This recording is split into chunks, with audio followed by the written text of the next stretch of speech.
Welcome back. What happened to Jabez Spann and why has it been so difficult to get answers? He has been missing since Labor Day weekend. It's believed Jabez may have witnessed a murder near his Newtown home, but despite the efforts by some in the community to search, there have been no answers, no signs of him, few leads, and no arrests. Jabez Spann is a child in our community. He is one of our own.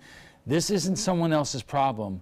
And joining us for more is Wayne Washington, one of the few in the area who stepped up and organized searches. Private investigator Bill Warner and Bill Kemper, a criminology professor at USF Sarasota Manatee and the former police investigator in the Southfield, Michigan Police. Thank you all for being here today. Wayne, when we last spoke, you were organizing these searches in our area. You were getting people from all over the Tampa Bay area to come down and do it. Where did you leave off there? Our last search was at the end of November, the beginning of December. Out of respect for the mom, she wanted to kind of regroup and re-strategize and try to find more areas that we could look into. And we were going to go back and start back doing that again, but she just kind of wanted to regroup and re-strategize and go from there. Bill, is it difficult to look for a missing individual when you don't know what happened to them? Well, absolutely. Our area is covered with water, wooded areas, empty houses. I mean, it's a nightmare. You got to start somewhere. Wayne was working along most of the railroad tracks, open areas where somebody could, in a car, could dump somebody. I, on my own, have been looking up through the Whitaker Bayou area, which runs from the bridge and MLK Boulevard all the way up to the dog track. Another area that, there's deep ravines where somebody could be, pushed down into there. And this is, of course, before the hurricane came, so you got all kinds of debris to work with. I've looked through all these areas like Wayne has. It's difficult. It's overgrown. Bill, have you had cases like this where someone has gone missing and really until you nail down who did it and why, you're not going to have much luck in finding that missing individual? Yeah. First of all, I'd like to have my prayers go out to the family that we do find him. And the problem is, as I see it as a college professor teaching this, we have a time in there of about 4 or 5 days from the alleged when he's seen this. Somebody during that time had to see him. He just not like, it's not like the space thing where Captain Kirk beams him up. He had to be in the community. Somebody out there knows something about this, but we got to get him to come forward. Bill, we're going to get into this more, but are, as far as you know, police investigators making progress in at least having suspicion who was behind this and why? Well, of course they do. They've arrested and interviewed Reginald Parker, who has told multiple people in the Newtown area that he witnessed the murder of Travis Combs, and he saw Jabez Spann also there at the same time. The supposed killers didn't see Reginald Parker, but they did see Jabez. And, and Mr. Parker, who's told other people in the area that he knows who the killers are, won't talk to the Sarasota Police Department. He's stonewalling them. Now, is that laid out in any kind of court documents or police reports that are public record at this point? Sure, and there's always a probable cause affidavit when somebody's arrested and they have to, list what happened, why is he being arrested, what's going on, and yeah, it's there, and he's, there's testimony from the granny, the mother, the aunt that Reginald Parker told them he witnessed the murder and he knows who did it. Wayne, I would imagine we only have a couple of seconds left in this segment, but that when all this stuff comes percolating up and you see it in the news and the family sees it in the news, it's awful difficult. You can't imagine what it's like to live with that, knowing that there may be people in the community, your community, that know what's going on, but may not be cooperating with the police. Yeah, that's one of the biggest things that we do have in our community, the not snitching, and we gotta change that. We gotta figure it out, and we gotta bring unity in the community. Something that I always stress, whether it's the church, the streets, and in between, we gotta come together for the sake of our kids. We're going to take a quick break. We are just getting warmed up. We'll have more on Jabez Spann right after we check the first alert weather, so stay with us. Welcome back. We're talking about missing Sarasota teenager Jabez Spann, and joining us for more is Wade Washington, one of the few in the area to step up and help organize searches. Private investigator Bill Warner and Bill Kemper, a criminology professor at USF Sarasota Manatee and a former police investigator in Southfield, Michigan. Wayne, after the last broadcast we did on this, how would you describe how active the community has been in terms of what you're hearing on the street and people coming out to try to help the search? After we did the last broadcast, that last search, a lot of folks from out of town came out, but it was kind of the same old spirit, the same, you know, besides, like I said, me or Bill on social media and a couple other sharing the flyers and stuff, it was pretty much the same spirit. There's a $50,000 reward for information out there. Did that have any impact? I didn't see nothing change. I didn't, you know, besides the same people that was sharing that flyer and, you know, active on the whole search thing, those were the only ones I ever seen doing anything. Bill, we talked about when there is fear and concern in a community about the environment and about people's safety, and those are honest feelings, it makes it a whole lot more difficult for investigators to investigate, you know, disappearances and other kinds of crimes like this, right, Bill? Yeah, what we have is a fear factor there, and talking to Bill here, a fear factor is amongst the people coming forward to the police. My personal opinion, in the 4 days or 5 days there, I kind of think that somebody in the community is going to come forward, possibly for the war, anonymous tip. But in general, you have the fear factor there of Bill, is this different than, you know, we just had the situation up in Tampa with the serial killing up there, and eventually, you know, a woman collected a great deal of money in terms of reward, but it's a different type of situation, is it not? Well, sort of. I mean, you do have a murder involved here. You do have a young guy who's missing, taken, whatever you want to call it, and it appears to be connected, and there should be a lot more community effort here. Like Wayne mentioned, I noticed too on Facebook, it died right down to like nothing. There's no mention of Jabez at all. You know, what's going on here, Wayne? Is it that there is an ingrained feeling amongst a lot of people that they just are not going to cooperate with the police, even though it's one of our children who are missing? Yeah. Or is it just, you know, because of year after year, it's so dangerous out there that you're better off not being involved?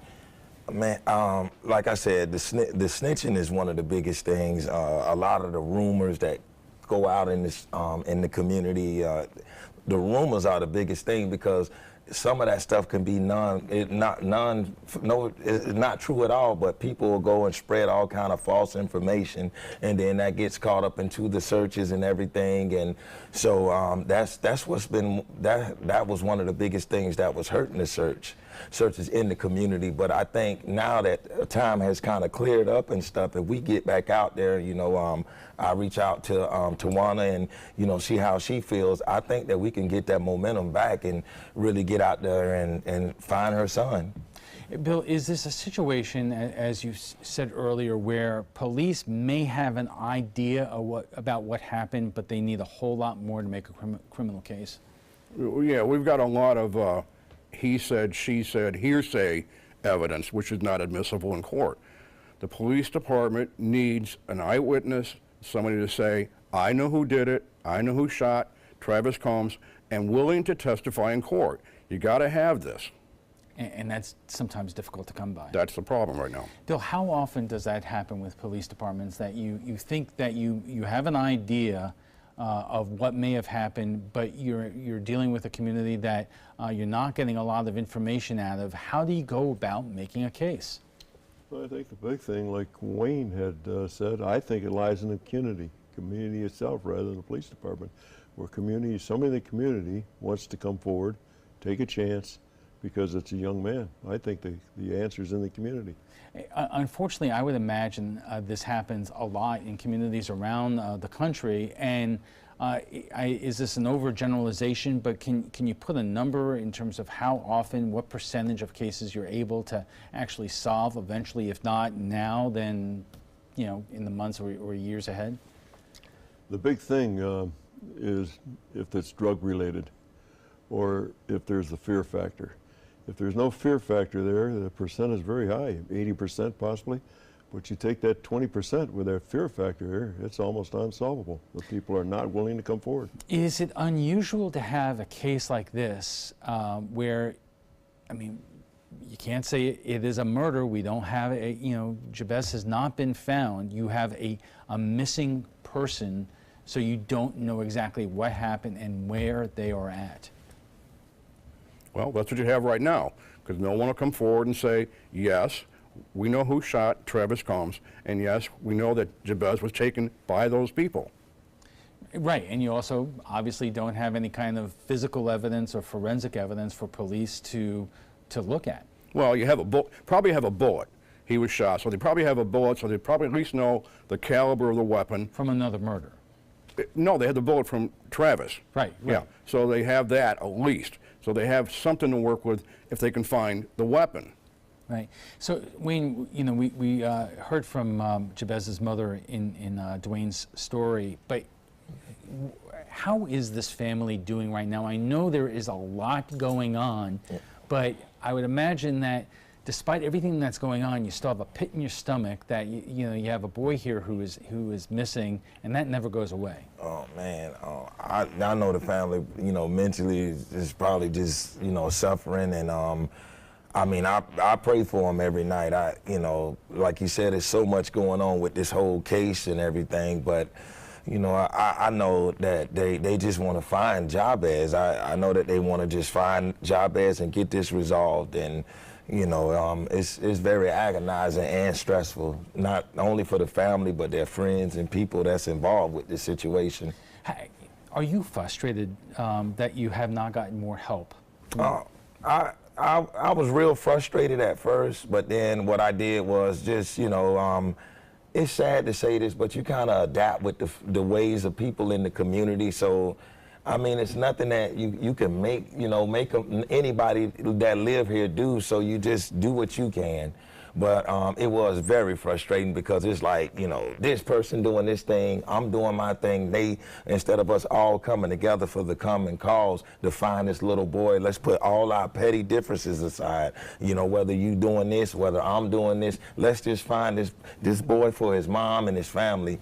You know, it just seemed like that was such a difficult thing for us to do. Bill, does it make it difficult for police when every single day goes by and there are no developments? The farther you get away from the day that he went missing, it's more difficult to then solve? Yes, what we call, you got to keep the candle lit. First 48 hours, you probably heard, are very critical, the first 48. After that, the candle kind of goes out. The situation here is like what Wayne is doing. You have to keep that candle lit, and like what your TV station here is doing, is igniting that candle. And Bill, police don't ever give up when there is a missing person or in murder cases in general. No, of course not. You know, there's no time limit here, you know, to find the people. There's a time limit to find Jabez, but no, it's not going to go away. But there are, you know, as in anything in life, there new priorities come along, new cases come along. So how do police departments balance a case like this with new cases that come in every single solitary day? My personal opinion, again, is community. If the community keeps on this, the police will keep on it. Once the community dies down, police die down. But I really think this is a high priority for the Sarasota Police Department to solve this case. A real high priority. And you know, I know that the officers are looking on it right now. They've overcome a lot of obstacles, but they're working on it very aggressively. The best they can, yes. They're not getting a lot of help. All right, we are going to take a quick break, and we'll be back with final thoughts in a moment. And our guests join us right now for final thoughts. Wayne, what is the one thing you want this community who is watching right now to know? The one thing I want this community that's watching, everybody out there that's in Facebook world, that's watching on channel ABC, This is a new year, y'all. This is a new year. This little boy hasn't been found. Let's dead all the rumors. Let's stop all the false lies and everything. And let's just come together as a community and bring Jabez home. We always got to understand we have children. All of us have kids. I'm a father of a daughter. This could be any of our kids, y'all. So we could just come together as a community, 2018, bring this little boy home, and let's bring some justice for Tawana Spann and her family. Bill, is it safe to say police know more today than they did back in September? No, of course they do. And people need to get involved, like Wayne is saying here. It makes me very angry that there's all these roadblocks for the police to not do their work and not be able to do their work. Look, first of all, there's a killer out there. He's still here probably. He's on the streets of Sarasota. You have to do something. You have to speak up or it's not going to get solved. Bill, you've worked cases like this throughout your entire career. I would imagine for the detectives out there, the investigators, patience must be an incredible virtue to have. Yeah, yes it is. Patience is incredible, and I think what we have here in closing, I think we have to have a good community police relationship, which apparently we do, and they have to get over this fear factor, and we have to have somebody, in my opinion, knows something, what happened to this young man, maybe his buddies or something said in the neighborhood, has got to come forward. All right, gentlemen, thank you very much for joining us tonight. FYI, you can watch past discussions on demand. They're available on Apple TV, Amazon Fire, and Roku. And for the latest on local breaking news, don't forget to download the updated version of our app. If your current app doesn't work, it's expired, just go to the App Store and re-download it by searching for WWSB or My Suncoast. We want to thank our guests for being here tonight. Wayne Washington, one of the few people in the area to step up and organize these searches. Private investigator Bill Warner and Bill Kemper, a criminology professor at USF Sarasota Manatee and a former police investigator in Southfield, Michigan, for joining us tonight. And when we return, we'll have a final look at your first alert weather. Plus, President Trump again speaks out on the accusations against him of being a racist. Stay with us.